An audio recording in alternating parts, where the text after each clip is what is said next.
एक नंबर। एक दफ़ा का जिक्र है कि एक जंगल में शेर सो रहा था कि वहाँ से चूहा गुजरा, जिसने शेर को नहीं देखा और सोते हुए शेर से टकरा गया। शेर की आँख खुल गई।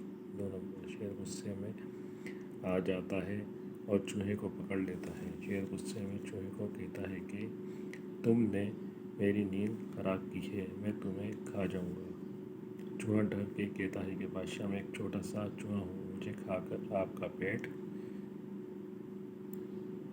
नहीं भरेगा, आप मुझे छोड़ दें, हो सकता है कि मैं आपके किसी काम आ सकूं। शेर ज़ोर ज़ोर से हंसता है कि तुम एक छोटे से चूहे हो, मेरे किस काम आओगे।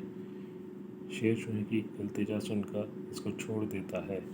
3 नंबर। एक दिन जंगल में शिकारी आते हैं और जाल लगाकर चले जाते हैं। इत्तेफाक से वहाँ शेर का गुज़र होता है और वो जाल में फंस जाता है। वो जितना निकलने की कोशिश करता है और ज़्यादा फंस जाता है।